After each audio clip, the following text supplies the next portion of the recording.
కలిగినటువంటి ఒక తలంపు ఏంటి అని అంటే, మత్తయి సువార్త మొత్తము ప్రసంగించాలి అనేటువంటి ఆలోచన దేవుడు ఆ హృదయంలో పెట్టి ఉన్నాడు. ఏదో అక్కడక్కడ వెళ్ళిపోవడం కాదు, కానీ దేవుని చిత్తమైతే మధ్యలో వేరే ప్రసంగాలు ఉన్నా కూడా మొత్తం మత్తయి సువార్తని కంప్లీట్ చేయాలి. ఆయన ప్రభువు మాట్లాడినటువంటి మాటలని మనం పూర్తిగా తెలియపరుచుకోవాలి, వినాలి, అర్థం చేసుకోవాలని మనస్సుతో ప్రభు పెట్టినటువంటి భారాన్ని మనము ముందుకు కొనసాగింపులోకి తీసుకెళ్దాం. ఈ దినము ఎట్లయితే నేను మొదట్లో చివరిలో కాదు కానీ మధ్యలో నుంచి ఒక మాటను తీసుకొని ఈ దినం మనము జ్ఞాపకం చేస్తాం. యేసుక్రీస్తు ప్రభుల వారు సర్వమానవాళిని ఏ విధముగా తన యొద్దకు పిలుస్తున్నాడు, ఆహ్వానిస్తున్నాడు, ఆ మాట నుంచి ఒక్క పదాన్ని మనము ఈ దినము ధ్యానము చేసుకుందాం. మత్తయి సువార్త 11వ అధ్యాయము 28వ వచనం. మత్తయి సువార్త 11వ అధ్యాయము 28వ వచనం. ఇంచుమించు ఆ మాటని బైబిల్ చూడకుండానే చాలా మంది పసిగట్టి చదువుతారని ఆశపడుతుంటున్నా. ప్రయాసపడి భారము మోసుకొని పోచున్న సమస్త జనులారా నా యొద్దకు రండి. చూడండి, దేవుడు సర్వ మానవాళికి, ప్రపంచం మీద ఉన్నటువంటి సర్వ జాతుల వారికి దేవుడు పిలుస్తుంటున్నాడు. ప్రియమైనటువంటి నా దేవుని జనాంగమా, దేవుని ప్రజలారా నా యొద్దకు రండి. చాలా మంది అంటుంటారు, మీ దేవుడు చాలా ఎలాంటి వాడంటే మీ దేవుడు ప్రేమ సరిగా లేదు అంట. చాలా మంది యేసుక్రీస్తు ప్రేమ సరిగా లేదు అని అంటారు. కానీ ఈ మాటను బట్టి చూస్తే మనం ఇది మాటనే కాదు, కానీ బైబిల్లో చూస్తే అనేక వచనాలను దేవుడు సర్వమానవాళిని పిలుస్తుంటున్నాడు. ప్రయాసపడి భారం మోసుకొని పోచున్న సమస్తమైనటువంటి జనులారా నా యొద్దకు రండి. ఎవరైనా సరే దేవుని సన్నిధికి రావాలని దేవుడు కోరుతున్నాడు. కానీ మీరు రండి, మిగతా వాళ్ళతో మీరు రండి, మీరు వద్దు అని చెప్పి ఎవరిని కూడా త్రోసివేయడం లేదు, కానీ అందరినీ రమ్మంటున్నాడు. అందులో నుంచి ఒక్క వర్డ్ మనం ధ్యానం చేద్దాం. ప్రయాసపడి భారము. అసలు వాస్తవంగా చెప్పాలంటే ఏంటండి మనకున్న భారము? అసలు దేవుడు ఎందుకు ఈ మాట అంటున్నాడు? మనలో దేవుడు చూసి దేవుడు ఈ భారము అనేటువంటి మాటను పిలుస్తూ జ్ఞాపకము చేస్తూ మనల్ని తన దగ్గరికి రావాలని కోరుతుంటున్నాడు. అసలు మనలో ఉన్నటువంటి భారము ఏముంది? అసలు ఎవరికైనా మీకు ఏమైనా భారాలు ఉన్నాయా? నా నెత్తి మీద ఏ భారము లేదు, నాకెందుకు భారం ఉందని ఒకవేళ మనం అనుకుంటున్నామా? ఈ దినము ఏ భారాలను చూసి దేవుడు తన యుద్ధకు రావాలని పిలుస్తున్నాడు ఒకసారి జ్ఞాపకం చేసుకుందాం. మన జీవితాల్లో యావత్ భూమి మీద ఉన్నటువంటి సర్వ మానవులు ఏ భారాలకు లోనై తన బ్రతుకు జీవితాన్ని చిందరవందర చేసుకుంటున్నారో ఒకసారి జ్ఞాపకం చేసుకుందాం. ఏమైనా మన జీవితంలో భారాలు ఉన్నాయా? మన జీవితంలో క్రైస్తవ బిడ్డలు కావచ్చు, క్రైస్తవ బిడ్డలు కాకపోవచ్చు, ఎవరైనా సరే భూమి మీద ఉన్నటువంటి ప్రతి మనిషి ఏదో ఒక భారము చేత తన జీవితాన్ని కొనసాగింపులో నడిపిస్తుంటున్నాడు. కొంతమందిని చూస్తే ఎంతున్నా కూడా అసంతృప్తి ఉంటుంది. అసంతృప్తి అనేటువంటి భారం కొంతమంది జీవితాల్లో, వారి జీవితాల్లో సంభవించిన ప్రతి సమస్యను బట్టి ఎప్పుడు చూసినా కూడా నిరాశ అనేటటువంటి భారం లేవా? మీ జీవితంలో సంతృష్టి అదేవిధంగా నిరాశ, నిస్పృహలు, సుఖ దుఃఖాలు, ఈ యొక్క భారాలు మీ జీవితంలో లేవా, ఉన్నవా? వాటన్నిటిని బట్టి దేవుడు మేము పిలుస్తుంటున్నాడు. ప్రయాసపడి భారం మోసుకొని పోచున్నటువంటి పేరు పెడుతున్నాడు. అక్కడ మీరు పేరు రాసుకోండి. ఓ బిడ్డ అంటే ప్రయాసపడి అన్న దగ్గర మీ భారం, దానికి ముందు మీ పేరు రాసుకుంటుంటే నీ పేరుతో చదవచ్చు ఆ వచనాన్ని. ఒకవేళ దేవుని సముఖంలో, దేవుని సన్నిధిలో ఎలాంటి భారాలన్నీ మనసులో నింపుకొని చాలా మంది భారాలు మనమే మోసి మోసి మోసి మోసి వాళ్ళకు వాళ్ళు స్పృహకు, అంటే వాళ్ళ మనసు వాళ్ళ ఆధీనంలో లేకుండా చాలా మంది పిచ్చోళ్ళు అయిపోతుంటున్నారు. ఏమైపోతుందో, ఏదైపోతుందో, అదేలానో ఇదేలానో అని చెప్పి వారి కుటుంబంలో, వారి జీవితంలో పెనవేసుకొని పోయినటువంటి ఆ సమస్యలనేది మనసులో భరింపలేక, మోయలేక చాలా మంది పిచ్చోళ్ళు అయిపోతుంటున్నారు. ఎందుకు పిచ్చోడైనా మన సమాజంలో చాలా మంది పిచ్చోళ్ళు అవుతారు, చూస్తుంటుంటాం. వారి జీవితాన్ని ఎప్పుడైనా వారు నెమ్మదిగా ఉన్నప్పుడు కొంచెం కదుపుతే తన జీవితంలో జరిగినటువంటి బయోడేటా అంతటి బయటపెడతారు. కొంతమంది అయితే ఆ భారాన్ని భరించలేక తన జీవితాన్ని తను ఆడిగే, తన జీవితాన్ని ఆడిగే ముగింపులకు తీసుకెళ్తారు, ఆత్మహత్యలకు తీసుకెళ్తారు. కానీ ప్రభు ఇవన్నిటిని చూసి ప్రయాసపడి భారము మోసుకొని పోతున్న సమస్తమైనటువంటి జనులారా, నా యొద్దకు రండి, నా యొద్దకు రండి, నా దగ్గర విశ్రాంతి ఉంది. ప్రేమైనటువంటి దేవుని సంఘమా, దేవుని ప్రజలారా, దేవుని రక్తములో కడగబడినటువంటి వారలారా, మీరు మోయబడుతున్నటువంటి భారాన్ని ఎప్పుడైనా మీ భారమును మీరే మోస్తూ చాలా అలసిపోతుంటున్నారా, లేక మీ భారాన్ని దేవునిపై మోపుతూ ఉంటున్నారా? ఎప్పుడైనా మేము మోపుతుంటున్నారా? దేవుడు అంటున్నాడు, పిలుస్తుంటున్నాడు, నీ భారము మోయడానికి నేను సిద్ధంగా ఉన్నా. మరి నీ భారము నా మీద ఎప్పుడైనా ప్రభువా నేను మోయలేకపోతుంటున్నాను, నా చుట్టూ అలుముకున్న ప్రతి సమస్యలను బట్టి, ప్రభువా ప్రార్థన పూర్వకముగా ఎప్పుడైతే మనము మోయలేని భారాన్ని ప్రభుపై మోపుతామో మన భారాన్ని మోయడానికి ప్రభు సిద్ధంగా ఉన్నాడు.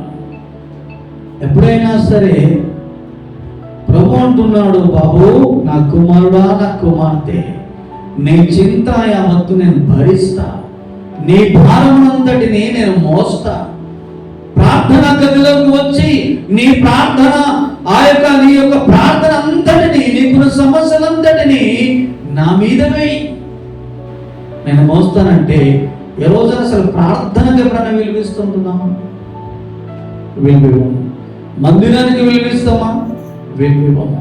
అసలు ఒకవేళ నీ భారమును దేవుడు మోయడానికి వచ్చినా సరే నువ్వు ఎలా ఉంటున్నావు తెలుసా?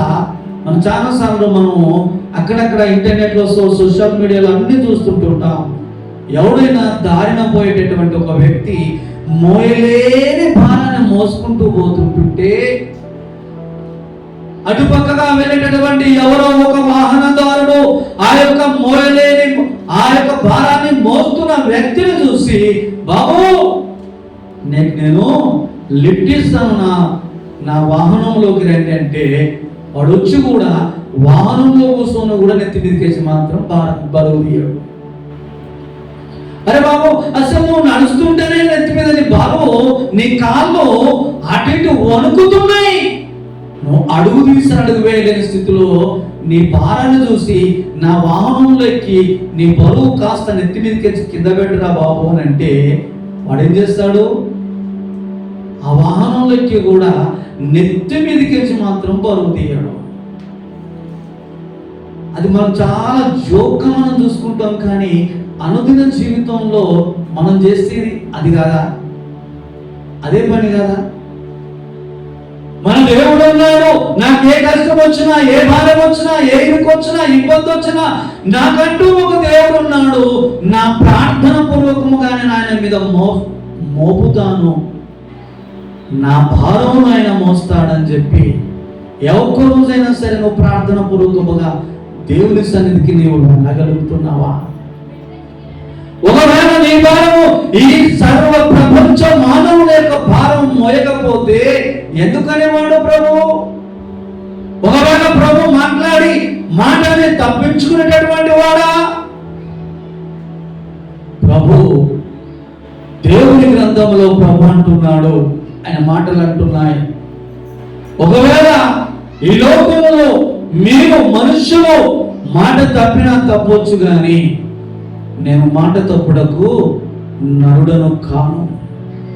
భూమి ఆకాశమును గతించును గాని నా మాటలు గతించు. నేను అవునంటే అవును, కాదంటే కాదు, నేను దేవుడును అంటున్నాను. ఇంత గొప్ప స్టేట్మెంట్లు చాలాసార్లు ప్రభు సన్నిధిలోకి వచ్చి ఆయన మాటలు వింటాం, ఆయన లేఖనాలు చదువుతాం.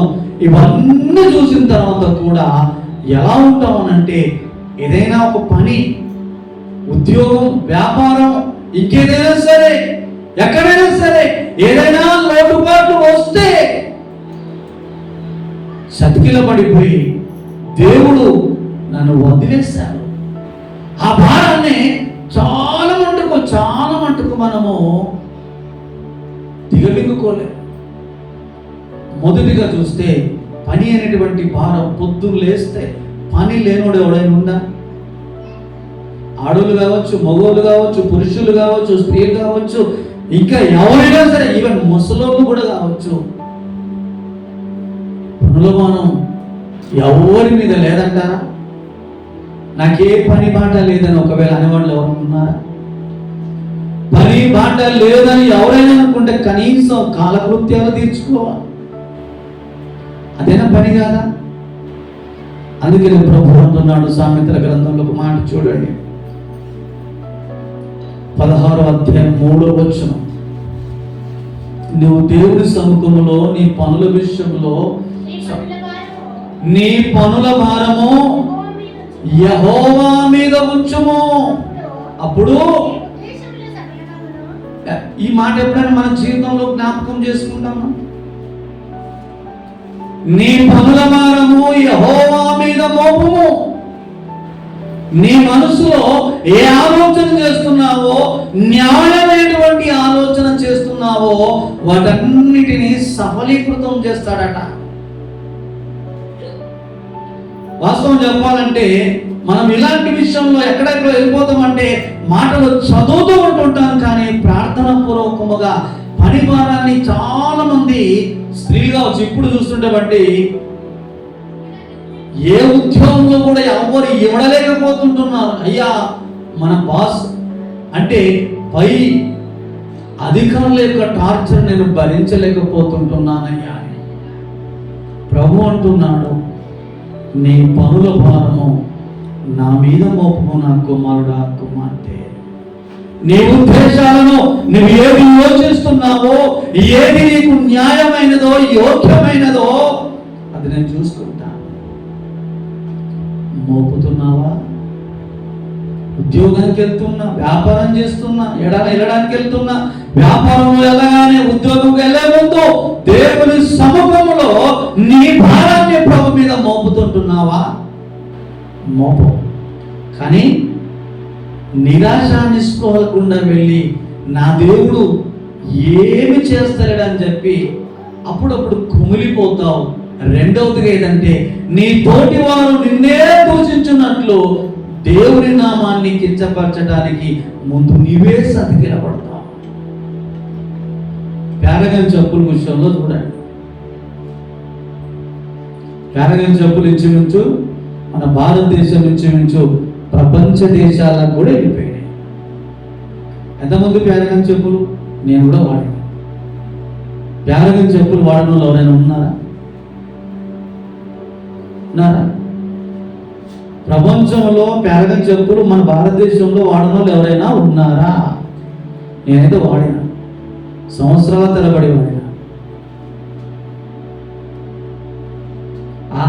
కానీ మనం చూస్తే వాళ్ళు అప్పుడున్న పరిస్థితిలో, వారు ఉన్నటువంటి పరిస్థితిలో కొంతమంది వ్యక్తులు కలిసి కొంచెం చిన్న వ్యాపారం చేశారు. అప్పుడు ఉన్నటువంటి పరిస్థితులు ఎలా ఉన్నాయంటే చాలా ఇబ్బందులు ఉన్నాయి. వాళ్ళ చుట్టూ ఉన్నటువంటి ఆ యొక్క భౌతికంగా అక్కడ ఉన్నటువంటి లొకాలిటీలో, కంపెనీలలో చూస్తే వాళ్ళు ముందు ఏం చేశారమ్మా, వాళ్ళ పనుల భారం ఫస్ట్ ఆఫ్ ఆల్ కంపెనీకి వెళ్ళగానే మోకాలు వేసేసి, నా భారం నీవు మోయి ప్రభా, నా వల్లైతే కాదు, నా దగ్గరికి ఎవరు వస్తాడో వాళ్ళతో నేను మాట్లాడాలంటే నా వల్ల కాదు ప్రభా, నాలో జ్ఞానం లేదు, నాలో నీవు ఉంటే నేను మాట్లాడగలుగుతాను, నాలో మీరుండి నా భారం మీరు మోయండి ప్రభా. ఎన్ని టెన్షన్లు వచ్చినాయి, అక్కడ ఉన్న పరిస్థితులు, యూనియన్లని, రకరకాలనేటి సమస్యలు వచ్చిన దేవుడు మొదట అడ్డుగా ఉంటే, దేవుడు ముందుంటే వాళ్ళు ఎవరేమైనా చేయగలుగుతారా? ప్రపంచంలో ఇప్పుడు చూస్తే మన భారతదేశంలో చూసుకున్నాం, ప్యారగారు ఎంత టర్న్ ఓవర్ అవుతుంది. ఏ మారుమూల ప్రాంతానికి వెళ్ళినా కూడా ప్యారగాని చెప్పేసుకుంటారు. మనం చూస్తే ఏదో ఎవరి జీవితంలో జరిగింది అని ఆలోచన చేస్తాను, కానీ నా జీవితంలో ఎందుకు జరగదు అని చెప్పి ప్రభు దగ్గర మాత్రం మనము కనిపెట్టేటటువంటి మనసు మన దగ్గర లేదు. ప్రభు అంటున్నాడు, బిడ్డ పొద్దున్న లేస్తే గుడ్డు చాకిరీ చేస్తున్నావు, నువ్వు చాలా కష్టపడుతున్నావు, కానీ నీ మనసులో నెమ్మది లేదు, నీ జీవితంలో ఏమైనా అంటే ఏ కోణాలు చూసినా కూడా సంతృప్తి అంటే నువ్వు నెమ్మది లేదు కదా, నా దగ్గరికి రా, నీ బరువు నేను మోస్తాను ప్రభు అంటున్నాను.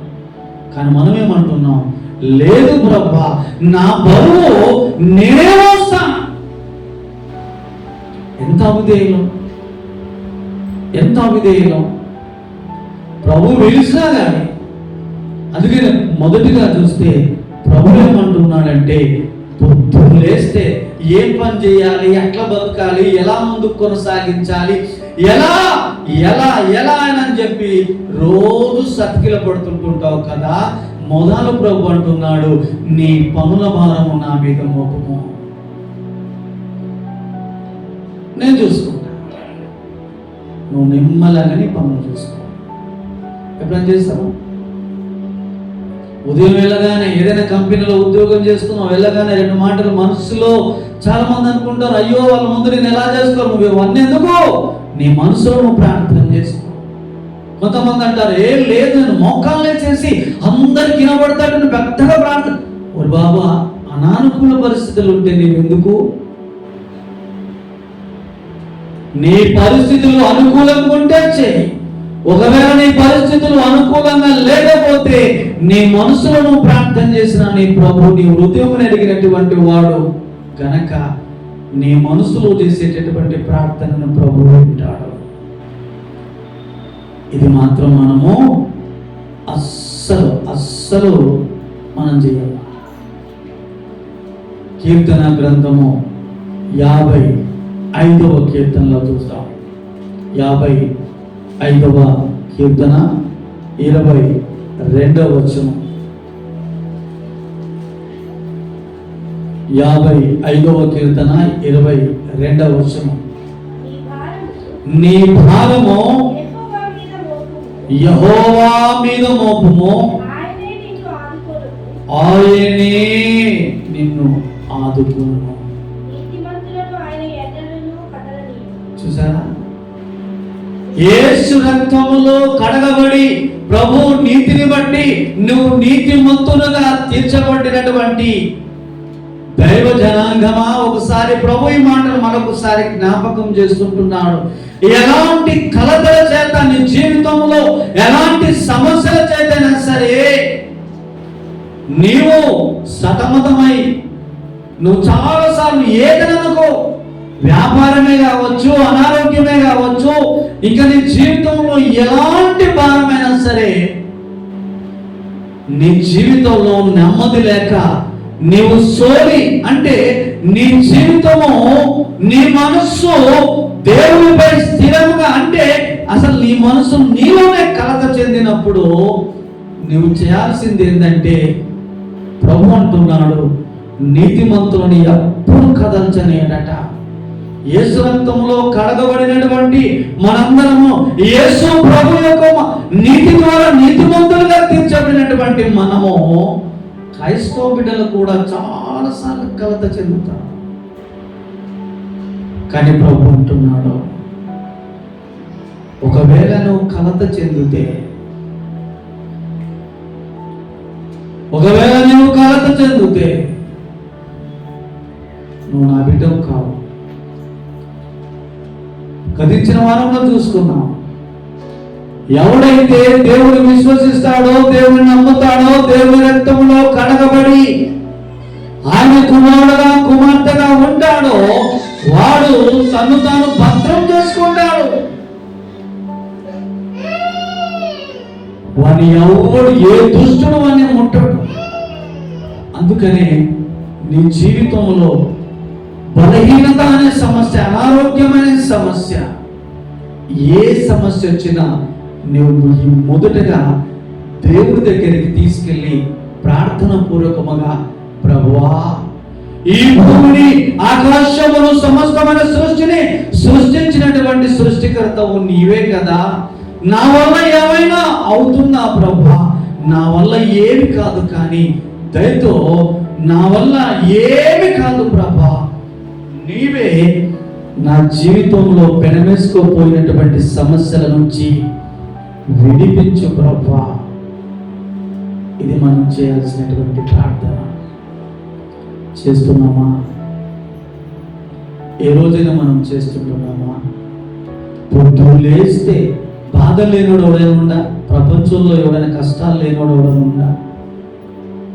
కష్టాలు లేనోడు ఎవరైనా ఉన్నారంటే ఒకడు ఉంటాడు. ఎవరాళ్ళు?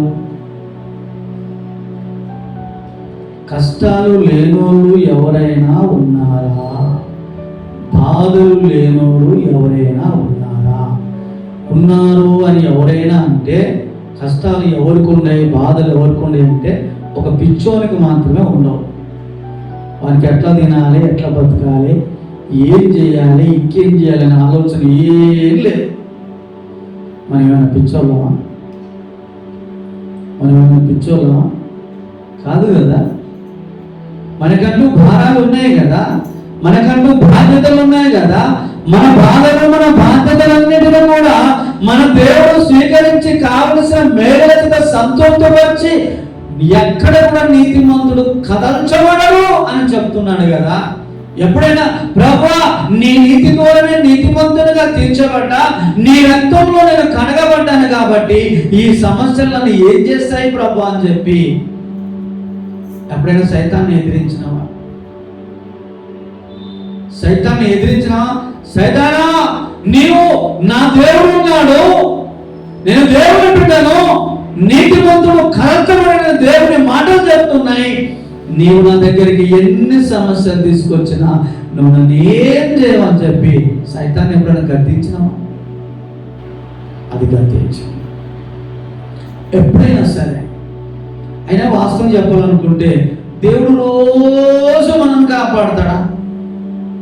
రోజు పడుకున్నా, తిన్నా, లేచినా, పడుకున్నా, దారిపోయినా, అంటే దారి వెంట నడుస్తున్నా కూడా దేవుడు మనల్ని కాపాడతాడా? కాపాడతాడా?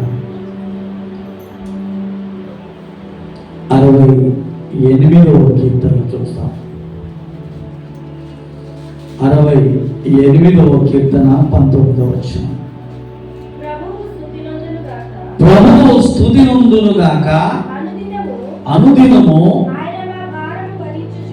చూసారా, దేవుడు దావీదు అంటున్నాడు, అనుదినము, అనుక్షణము, ప్రతిరోజు మన భారమును ఆయన భరించడానికి సిద్ధంగా ఉన్నాడు.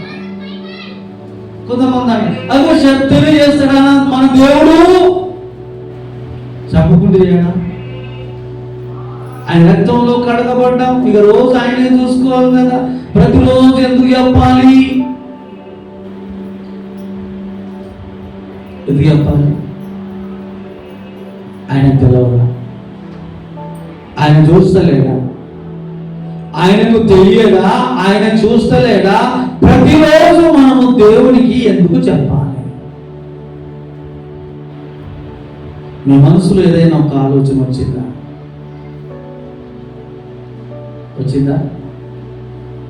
ఎందుకు చెప్పాలి ప్రతిరోజు మనం ఆయనకు? ఆయనకు కళ్ళు లేవా? ఆయనకేం తెలియదా?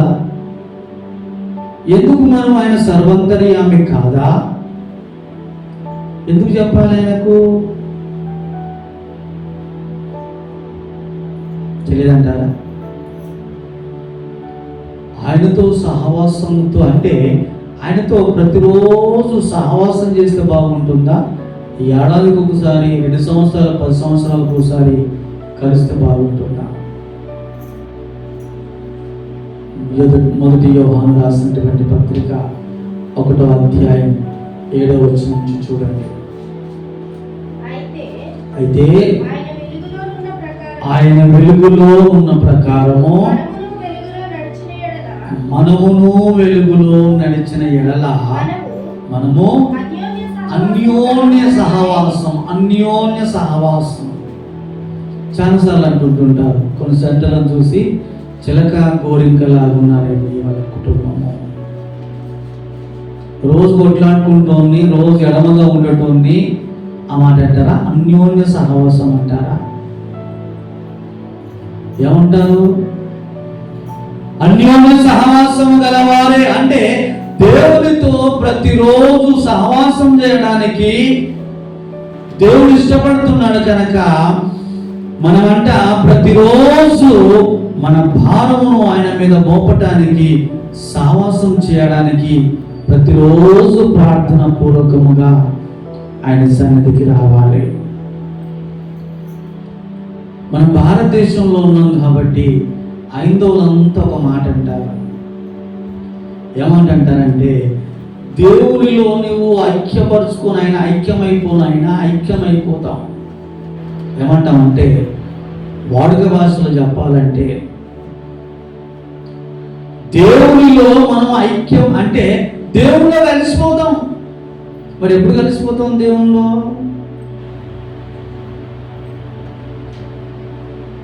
శ్లోకాలు అప్పుడప్పుడు చదువుతూ ఉంటాం కదా. ఏమంటారా మన హైందవులు? ఏమంటారు? మనం భారతదేశంలో ఉన్నాం. మనం కూడా ఒకప్పుడు ప్రభువుని విశ్వసించినప్పుడు మనం హైందవులమే. ప్రభువుని విశ్వసించిన తర్వాత వాళ్ళు వాడే ఒక వర్డ్ మనం జ్ఞాపకం చేసుకుంటే, దేవునిలో లీనమైపోవాలి, కలిసిపోవాలి. ఎట్లా కలిసిపోతాం? దోస్తాను చేయకుండా కలిసిపోతామా? చైనీయులు ఉన్నారనుకోండి, చైనాకి వెళ్ళామనుకో, చైనీస్ వాళ్ళు ఏమంటారు తెలుసా? అలా కమ్యూనిస్ట్ దేశం కాబట్టి నిన్ను నీవు వృద్ధిపరుచుకో అంటే ఒక బిజినెస్ డెవలప్మెంట్ చేసినట్టుగా నిన్ను నీవు వృద్ధిపరుచుకొని మాట్లాడతాడు. కానీ వాడు దేవుడికి అన్నటువంటి వర్డ్ వాళ్ళు పడతారు. దేవుడు ఏమంటాడు? క్రైస్తవులుగా దేవుడు ఏమంటాడు? ఇన్ని రోజులు బైబిల్ చదువుతున్నారు, ఇన్ని రోజుల నుంచి ప్రార్థన చేస్తుంటున్నారు, ఇన్ని రోజుల నుంచి ప్రభుతో సహవాసం చేస్తుంటున్నారు. ఎప్పుడు ఏ మాట ఎక్కడ ఎలా వాడాలో కూడా తెలియకపోతే సరే సైతాన్ వచ్చామంట తెలుసా? నీకంటే ఎక్కువ నాకే మస్తు తెలుసు అంటారు. దాన్ని హెచ్చించి ఆయన బిడ్డలుగా దేవుని అవమానపరిచే స్థితిలోకి మనం వెళ్ళగలుగుతామా? గలతీలకు రాసిన పత్రికలో ఒక మాట ఉంటుంది చూడండి. గలతీలకు రాసినటువంటి పత్రిక 6వ అధ్యాయం 2వ వచనం.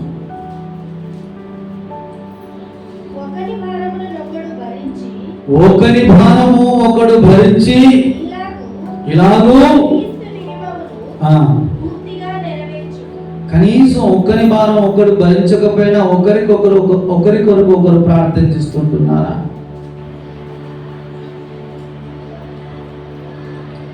యథార్థాన్ని చెప్పాలి. దేవుడు స్పష్టమైనటువంటి మాటలు మాట్లాడుతుడు, మీరు ఒకరి భారం ఒకడు భరించుకోండి. కనీసం ఎవరైనా బాధల్లో ఉన్నప్పుడు వారి కొరకు నీ ప్రార్థన గదిలో నువ్వు ప్రార్థిస్తున్నప్పుడు, అయ్యో ప్రభువా తన కుటుంబాన్ని జ్ఞాపకం చేసుకోండి అయ్యా అని చెప్పి ప్రార్థిస్తున్నావా? అది నా పని కాదని అంటున్నావా? అందుకని ప్రభు, ఇలాంటి వారు ఇలా మరిసిపోతారు, ఇలా ఎవరు పట్టించుకోరు కాబట్టి ప్రభువే అంటే ప్రపంచ అంటే ప్రపంచంలో ఉన్నటువంటి సర్వ మానవాళిని ప్రభువు పిలుస్తుంటున్నాడు. బిడ్డ, నీ భారం ఎవడు మోయాడు? దేవతలుగా దేవుళ్ళుగా ఎంతో మంది ఉన్నారు, కానీ క్రీస్తు ప్రభు మాత్రమే నీ భారం నేను మోస్తాను బిడ్డ, నా దగ్గరికి రా, నీ భారమును నేను మోస్తాను. నువ్వు ఏ స్థితిలో ఉన్నా, నువ్వు ఎలాంటి పరిస్థితిలో ఉన్నా నా దగ్గరికి రా, నీ భారమును నేను మోస్తాను. అలా చెప్పి ప్రేమతో ఆదరించి ఓదార్చే దేవుడు మనకున్నా కూడా మనం ఎప్పుడు కూడా ప్రభు సన్నిధికి వెళ్ళడానికే సంకోచిస్తాం. అదే విధముగా ఎప్పుడైనా సువార్త భారం మీ మీద ఉంటప్పుడు మీ మీద దేవుడు పెట్టాడు కదా, విశ్వాసులుగా ఉన్నటువంటి వారు మీరెప్పుడైనా నీ జీవితంలో చేసినటువంటి దేవుని కార్యాన్ని ఎక్కడైనా సువార్త భారాన్ని నువ్వు పంచుకున్నావా? అది ఏమీ లేదు. ఎప్పుడు చూసినా ఎలుక కన్నం వేస్తున్నప్పుడు ఆ మట్టంతా తన కడుపు కింద తోడుకుంటుందంట, కానీ పక్కకు మాత్రం నెట్టదట. ఫస్ట్ ప్రిఫరెన్స్ ప్రయారిటీ ఎక్కడిస్తుందంటే ఆ మట్టంతా తన కడుపు కిందకే తోడుకుంటుందట. ఎప్పుడు చూసినా కూడా మన ప్రార్థన ఎట్లుంటుందో అంటే, నేను, నా ఫ్యామిలీ, నా పిల్లలు, నా ఉద్యోగము, నా వ్యాపారం, ఈ తప్పు ఎక్కడైనా ఇంకో రోజు ఎక్కడైనా సరే, ఏ రోజైనా సరే ఇతరుల కొరకు మన జీవితంలో ప్రార్థన చేసినటువంటి దాఖలాలు ఉన్నాయా? మనం అనుకుంటాం నీతిమంతులమండి మేము, ఎదుటోడు ఎట్లమైనా పర్వాలేదు నేను మాత్రం బాగుండాలి అనుకున్న వాళ్ళు నీతిమంతులా? ఎదుటోడు మేలుగొరటోడు నీతిమంతుడా? ఎదుటోడు ఏమైపోయినా పర్వాలేదు కానీ నేను మాత్రం నీతిమంతునిగా ఉండాలని భావన కలిగినటువంటి వాడు నీతిమంతుడా? ఇలాంటి ప్రజలు భూమి మీద ఉన్నారని చెప్పి ప్రభు అంటున్నాను. అందుకని ప్రేమైనటువంటి దేవుని జనాంగమా, యేసుక్రీస్తు నీ కొరకు నా కొరకు సర్వమానవాని కొరకు కల్వరి గిరిలో రక్తాన్ని కార్చి ప్రాణమును పెట్టి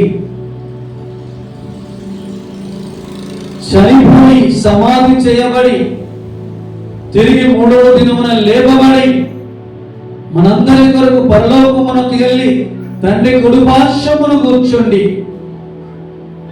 నీ కొరకు నా కొరకు మనందరి కొరకు విజ్ఞాపన చేస్తున్నటువంటి విజ్ఞాపన కర్త నీ కొరకు నా కొరకు ఒకడు ఉన్నాడు అని మనిసిపోతే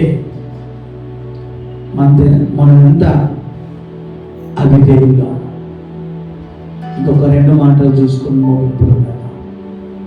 కొరింథీయులకు రాసినటువంటి పత్రిక, మొదటి కొరింథీయులకు రాసినటువంటి పత్రిక 9వ అధ్యాయం 16వ వచనం.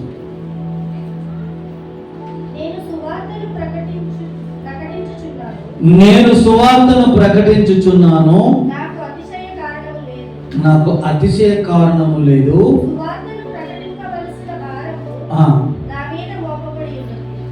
మరి మనందరి మీద నీ జీవితంలో చేసినటువంటి ఆ సాక్ష్యాలే సువార్త. ఎక్కడైనా నా మీద భారం ఉంది, నీ పక్కోనికో నీ ఎదుటోనికో ఉద్యోగంలోనో ప్రయాణంలోనో ఎక్కడైనా చెప్పగలుగుతున్నావా? చెప్పగలుగుతున్నావా? ఒక మాట చూడండి, ఎహెజ్కేలు గ్రంథంలో ఒక చక్కటి మాట ఉంటుంది. ఎహెజ్కేలు గ్రంథం 45వ అధ్యాయం 17వ వచనంలో చూడండి, ఒక చక్కటి మాట ఉంటుంది. ఎహెజ్కేలు గ్రంథము 45:17. అందులో ఒక సందర్భాన్ని జ్ఞాపకం చేసుకుందాం.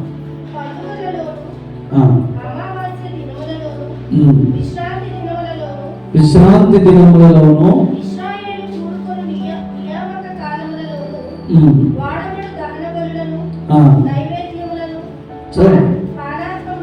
ప్రాణార్పణములను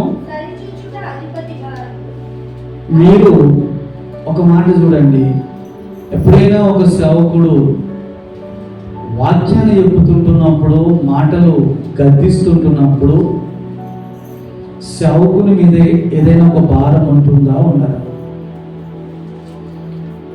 సేవకుడు ఒక భారాన్ని ఆయన సన్నిధికి నడిపింపబడినటువంటి దేవుని పడినటువంటి వారందరి కొరకు ఇలా ఇలా ఇలా ఇలా మన జీవితాలను సరి చేసుకొని ముందుకు నడవాలని అంటే, సరి చేస్తుంటే దాన్ని ఓర్చుకోలేదు. సేవకుని మీద కూడా భారం ఉంది. మరి మీ మీద, మీ కుటుంబాల అంటే కుటుంబ యజమానురాలుగా ఉన్నప్పుడు మీ పిల్లల భారం మీ మీద లేదంటారా?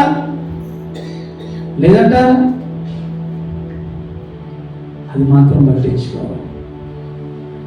కానీ ఇవన్నీ పట్టింపులో లేని స్థితిలో మనం ఉన్నాం కనుక ప్రభు ఒక మాట అంటున్నాడు, ప్రయాసపడి భారము మోసుకొని పోవచ్చున్న సమస్తమైనటువంటి జనులారా నా యొద్దకు రండి. ఎవరైతే నా యొద్దకు వస్తారో వారి భారాన్ని నేను మోస్తాను. నెత్తి మీదకించి భారం తీస్తే మనకు రిలీఫ్ ఉంటుందా, లేకుంటే ఆయాసం ఉంటుందా? చెప్పండి. నెత్తి మీదకించి బరువు దించితే మనకి ఏమైనా కష్టం ఉంటుందా, లేకుంటే రిలీఫ్ అంటే సంతోషం ఉంటుందా? అయ్యో, ఈ మాట కూడా చెప్పలేరా? నెత్తి మీద ఏదో భారభరితమైనటువంటి బరువు మోస్తుంటుంటే, మన బరువు మన నెత్తి మీద నుంచి ప్రభు తీసేసుకుంటే మనకు భారం ఉంటుందా, లేకుంటే తేలిక ఉంటుందా, లేకుంటే ఇంకా బరువు ఎక్కువైతుందా? తేలిక చేయడానికి ప్రభువు పిలుస్తుంటుంటే ఆయన మాటని పెడచెవున పెడితే నష్టపోయేది మనమా లేక దేవుడా? మనమా దేవుడా? చాలాసార్లు ప్రభు మీద నెపములు మోపటానికి సిద్ధపడతాం. నేను ప్రభుపై నెపములు మోపడానికి ఏ పాటి వారము? ప్రభుని ప్రశ్నించేంత అర్హత మనలో ఉందంటారా? దేవుడు ఎక్కడ? ఆయన అనంతుడు. నీవు నేను మనం ఎక్కడ? ఎందుకు ఈ మాటల్ని మత్తయి సువార్తను ఎందుకు ధ్యానం చేయాలనుకుంటే, మత్తయి సువార్తలో ప్రభు ఆయన మాట్లాడినటువంటి సందర్భాలు చాలా సవివరముగా ఉన్నాయి. చదువుకుంటూ పోతుంటుంటాం, కానీ కొంచెం లోతుగా అధ్యయనం చేస్తే చాలా విషయాలు వస్తాయి. ఇది మాత్రము కేవలము భారము అనేటువంటి వాటిని చూసాం. అసలు మనకి ఎలాంటి భారాలు ఉన్నాయి? మీ జీవితంలో చెప్పండి, ఎలాంటి భారాలు ఉన్నాయి? లేవా? ఎవరికి ఏ భారాలు లేవు. 3 పూటలు తింటున్నారు, కంటి నిండా నిద్రపోతున్నారు, ఏ కష్టం లేదు అంటారా?